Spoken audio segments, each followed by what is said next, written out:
Hola, buenos días o buenas tardes, dependiendo de la hora que esté escuchando esto. Les habla Paulina y el día de hoy tenemos un tema muy interesante para mis queridísimos educalovers. ¿Qué onda, amigos? Les habla Karen y es un gusto saludarlos de nuevo. Y en efecto, Pau, el día de hoy tocaremos un tema que nos ha solicitado mucho nuestra comunidad educalover y que es de suma trascendencia en el mundo educativo. Cuéntales un poco más al respecto, Itali. Hola mis educalovers, ya los extrañábamos. Estoy muy segura que el tema del día de hoy les encantará. Vamos a hablar sobre encontrar el espacio para el aprendizaje. Para empezar, tenemos a 3 grandes invitados para hablar sobre este tema tan importante. Se los presento. Todos son docentes egresados de la Universidad Pedagógica Nacional. En primer lugar, para engalanar este día, tenemos a la maestra Paola Verdugo. También tenemos a nuestra queridísima maestra Paloma Uriarte. Y por último, pero no menos importante, al maestro Luis Jocobi. Ahora, cuéntanos, maestro Jocobi, desde la perspectiva pedagógica, ¿cuál es la importancia de encontrar el espacio óptimo para el aprendizaje? Hola y muchas gracias por la invitación. Antes que nada, desde la perspectiva pedagógica, el espacio debe ser un elemento más de la actividad docente y por lo tanto es necesario estructurarlo y organizarlo adecuadamente. Claro, como docentes, el espacio en donde impartimos nuestras clases pues viene a ser nuestro escenario y es un instrumento más para el aprendizaje de nuestros alumnos. Entonces, si les parece, comenzamos con el caso del día de hoy. Como ya saben y a los nuevos suscriptores les explico, siempre tocamos una historia o caso de una situación escolar para después comentarla entre nosotras o como el día de hoy que tenemos invitados para hacerlo. Licenciada Paloma, ¿nos puede platicar un poco sobre este caso? Hola, es un placer para mí estar aquí y fíjate que el caso del que vamos a platicar hoy es verídico. Es sobre unos maestros que tienen problemas del espacio en el aula, cosa que no es nueva para ningún docente. Creo que todos hemos estado en una situación. Si gustas comenzar, maestra Paola. Muy bien, maestra Paloma. Esta historia ocurre en una escuela en donde daban clases el maestro García y Jack. Ellos trabajaban con alumnos de tercer grado.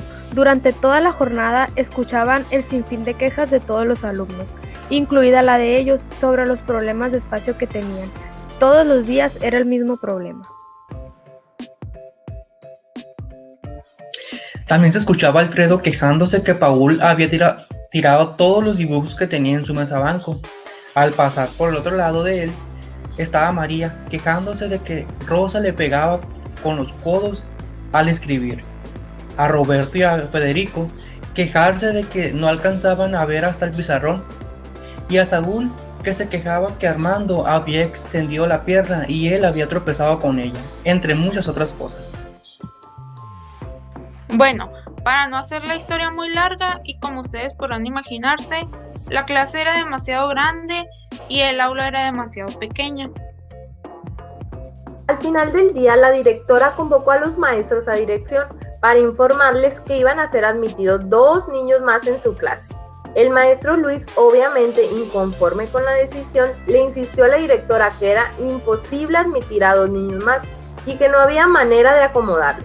Ellos le explicaron cuál era la situación en la que se encontraban y la directora se mostró incrédula, pero el maestro Luis insistió en que la directora lo comprobara por ella misma. Al día siguiente, la directora acudió al aula y observó detenidamente todo, como también la manera en que los niños estaban trabajando. Después de haber observado, les preguntó a los maestros y ya intentaron organizar el entorno de una manera diferente. Los maestros contestaron que ya habían intentado todas las opciones posibles para acomodar los mesabancos, desde agruparlas en círculos o semicírculos, hasta hacer filas paralelas y ninguna daba resultado. Ellos insistían en que la clase era demasiado grande para esa aula. La directora se quedó pensativa mientras seguía observando la clase y se percató de que cerca de la puerta del salón tenían un librero junto con un escritorio para uno de los maestros y al otro lado del aula, en la esquina contraria, tenían otro escritorio junto con un armario gigante. Los profesores le explicaron que ese espacio ellos lo reservaban para realizar su trabajo, preparar materiales para la clase, planificar y almacenar útiles para la enseñanza. La directora les dijo que podrían intentar acomodar de diferente manera ese espacio para poder aprovechar mejor el lugar, pero los maestros insistieron en que no era posible utilizar ese espacio, debido a que era imprescindible para ellos y lo necesitaban a la hora de sus clases. Los maestros explicaron que la manera en la que ellos tenían trabajando a sus alumnos no era la dinámica adecuada, ya que por falta de espacio no podían atender a todos al mismo tiempo. Entonces tenían que dividirse las tareas y en lo que estaban atendiendo a unos, los otros niños se quedaban sin hacer nada. Y era ahí cuando se producía el caos, dado que el espacio era pues muy pequeño. La directora y los profesores hablaron nuevamente de los lugares de su trabajo personal e hicieron un énfasis en las razones por las cuales lo necesitaban. Los profesores le afirmaron que esos lugares no los utilizaban cuando los niños estaban en clase, sino antes o después de la jornada escolar. La directora seguía analizando detenidamente el lugar, entraba y salía, y veía el espacio desde todos los ángulos posibles. Entonces les sugirió que ellos tomaran medidas del espacio que ellos reservaban para los niños, mientras que ella iba a medir el espacio de trabajo de los profesores dentro del aula. Cuando compararon los datos de ellos junto con los de la directora, los maestros quedaron sorprendidos. De repente, comprendieron por qué la habitación resultaba tan pequeña. Las zonas reservadas para el trabajo de los profesores, que no eran utilizadas propiamente durante la jornada escolar, representaban casi una tercera parte del total del espacio disponible del aula, y para el espacio de los alumnos solamente utilizaban las 2/3 partes sobrantes. Luego, inconscientemente, al momento de hacer los reacomodos del aula, siempre dejaban intacto ese espacio de ellos, ya que en su mente ese espacio no se podía mover de ninguna manera. Si hubieran organizado de diferente manera, considerando ese espacio, podrían haberlo aprovechado de tal manera que todo el espacio y el mobiliario quedaran dispuestos como área de aprendizaje de los niños.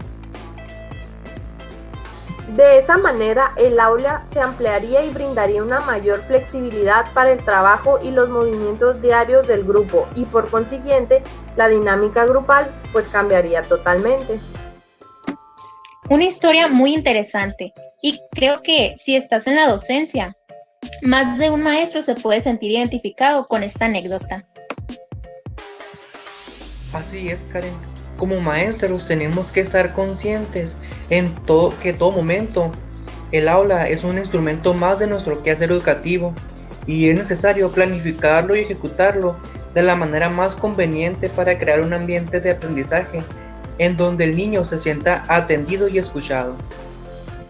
Y no solo el alumno, sino también uno como maestro, necesita estar observando y analizando todo lo que sucede en el aula, y por eso es necesario adecuar bien nuestro espacio de trabajo. Muy buen análisis del caso. Qué bien poder tenerlos aquí con nosotros. A continuación, ¿les parece que analizaremos los puntos áulicos sobre el espacio de una clase? Puedes empezar tú, maestra Paola. Uno de los puntos sería la visualización del espacio del aula. Este habla de que muchas veces resulta complicado desarrollar las clases en espacios pequeños, aún más cuando se colocan los mobiliarios, que son los que más espacio ocupan. De hecho, una vez que se colocan dentro del aula los materiales de trabajo, siempre resulta que faltan cosas por acomodar, y esa es la parte a la que le llamamos difícil. Cabe mencionar que no todos los maestros ven de la misma manera el interior del aula. Todo está en saber organizar los espacios. El siguiente punto sería la visión del espacio del profesor como un lugar de aprendizaje. Aquí nos habla que dentro de un aula, y en especial si ésta es pequeña, no se debe de olvidar en ningún momento el espacio para utilizar, pues por lo general suele haber una limitación tanto en el área de trabajo del profesor como en la de los alumnos. Pero, ¿acaso ustedes no consideran que lo ideal es que se aproveche todo este espacio áulico? Y pues se preguntarán, ¿de qué manera? Pues fácil, compartiendo al máximo los espacios de aprendizaje, ya que aunque se trate de un salón de clases pequeño, se puede disponer hasta de la mesa del profesor, en un tiempo determinado para realizar alguna actividad, así como también el espacio de las tarimas en las cuales los niños podrían guardar y tomar cuando sea necesario algunos materiales, inclusive donde el mismo docente podría participar con su propio material. Y otro de los puntos sería ver más allá del aula real. Esto hace referencia a cuando se distribuye el aula, es decir, se les da un asiento a cada niño. Es probable que el profesor vea el aula de una manera real. Entonces, ¿qué es lo que provoca esto? Lo que provoca es que cuando se ve el aula simplemente real, muchas veces se olvidan de las otras zonas del aula, las cuales son muy importantes. Por ejemplo, el lado de las paredes. Allí es donde se pueden colocar cosas que pueden penetrar la clase, es decir, cosas que sean más llamativas para ellos, y con eso se les ofrece más espacio de aprendizaje a los niños. Mis queridos educalovers, el siguiente punto es visualizar algo más que 4 esquinas. Muchos de nosotros, por el hecho de estar entre 4 esquinas, nos cerramos a que no hay el suficiente espacio para desarrollar nuestras actividades. Pero por allá, de tanto pensar, nos damos cuenta que en una pared se puede colocar el abecedario, números, sílabas, etc. En una esquina, una biblioteca, podemos poner bases sobre la pared para ahí acomodar los libros. Y así nos vamos dando cuenta de todo lo que puede estar en nuestra aula para desarrollar el aprendizaje en nuestros alumnos, en solo 4 esquinas. El último punto es el descubrimiento de pequeños espacios no advertidos. Y este punto nos habla sobre los límites de una clase. El espacio se limita a un armario o a las perchas, el área del suelo o 2 puertas enfrentadas en paredes opuestas. También disposiciones para poder definir y dotar estas zonas que se podrían ampliar para tener mucho más espacio en el aula. Para un mejor aprovechamiento de los niños se pueden encontrar espacios reducidos y lugares en donde puedan trabajar tranquilos de una manera más cómoda. También pudiendo organizar lugares para grupos muy reducidos en el espacio entre puestas u opuestas. Qué importante es siempre ver todo desde diferentes ángulos, el no cerrarnos a lo nuevo. Siempre se puede cambiar y mejorar por nuestros queridos alumnos. Así es, Karen. Como dicen, renovarse o morir. Y eso aplica en todo en la vida. Para finalizar esta plática, agradecemos a los invitados de verdad. Muchas gracias por habernos acompañado. ¿Hay algo más que quisieran agregar? A ustedes, muchas gracias por habernos invitado. Nos encanta platicar de estos temas entre colegas. Yo quisiera agregar y recordarles a todos los docentes de México que, viéndolo desde la perspectiva que manejamos el día de hoy, el espacio áulico se convierte en factor didáctico, puesto que nos ayuda a definir la situación de enseñanza-aprendizaje y nos permite crear un ambiente estimulante para el desarrollo de todas las capacidades de nuestro alumnado. Y también recordar que cualquier espacio de nuestra escuela es susceptible de ser espacio educativo. Es por eso que tenemos que rescatar algo muy importante de nuestros alumnitos, que no debemos dejar que muera en nosotros como docentes, que es la creatividad. La creatividad puede ayudar a sacar provecho de espacios comunes como pasillos, rincones, escaleras, vestíbulos, patios o jardines, lo que nos permitirá establecer espacios para exponer, mirar y descubrir. En serio, muchas gracias a todos ustedes por su asistencia. Esperamos volverlos a invitar en una nueva segunda ocasión. Estoy segura que a nuestros educalovers les va a encantar volverlos a tener con nosotros. Claro que sí. Y para que sepan, todos nuestros educalovers, ellos están subiendo contenido educativo muy útil a sus Instagrams. Maestros, por favor mencionen sus cuentas y aquí abajito en la cajita de descripción los vamos a dejar para que vayan y los sigan. Sí, el mío es @maestro Luis Jocobi. @maestra Paola V. @maestra Paloma UPN. Pues ahí están sus cuentas, vayan y síganlos. Se les aseguro que no se van a arrepentir.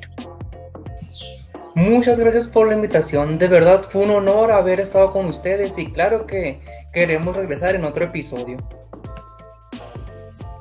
Gracias a ustedes, nos vemos pronto en un siguiente episodio, mis queridísimos Educalovers, y recuerden, nunca dejen de aprender. Nos vemos. Bye, saludos. Un saludo a todos ustedes que nos escuchan. Hasta luego.